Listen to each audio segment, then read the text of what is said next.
Donald Trump has repeatedly promised to use state power as a weapon against his political enemies. If elected to a second term, voters need to take him at his word for two reasons. First, he has tried to do this before by using the power of government against individuals, demographic groups, and certain businesses. He was constrained only by the courts and incooperative aides. Second, it builds the necessary infrastructure to eliminate these obstacles next time. In recent statements, the former president has vowed to crush his opponents if he re-enters the Oval Office. In an interview on Univision last week, for example, he talked about the deployment of the FBI and Justice Department against political rivals in retaliation for alleged persecution of him. If were president, I saw someone beating me very well and someone beating me very bad. Would say, go blame them. He said, they would be unemployed. They will be left out of the election.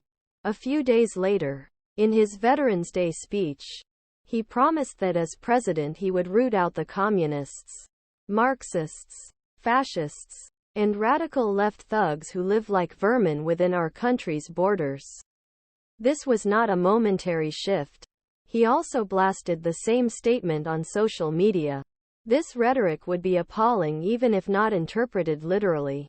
Given the history of authoritarian leaders comparing unpopular groups, vermin, and because Trump is so happy with the attention, it can be really hard to know whether it's helpful to step up this kind of nastiness. But voters deserve to know what Trump plans to accomplish in a second term. These aren't empty threats or locker room talk. Look at his track record when he was last president.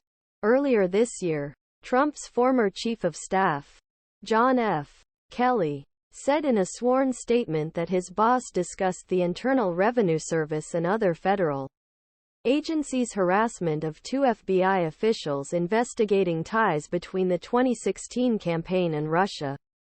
Separately, Kelly told the New York Times that he also wants other perceived enemies of Trump to be audited or investigated, including former CIA Director John Brennan, Hillary Clinton, and Amazon founder and Post owner Jeff Bezos. Kelly said he was uncooperative. Trump has also frequently used economic and regulatory powers against businesses deemed insufficiently loyal.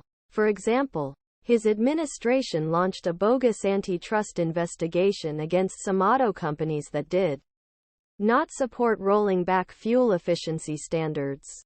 Likewise, he reportedly instructed his top economic aide to intervene in the merger of AT and Time Warner as punishment for critical coverage of CNN, which was then owned by Time Warner. Trump has also publicly considered revoking the licenses of news outlets, reporting that, among other things, the Secretary of State called him a moron. His subordinates again disagreed with him.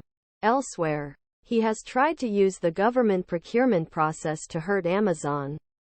Trump urged and directed M.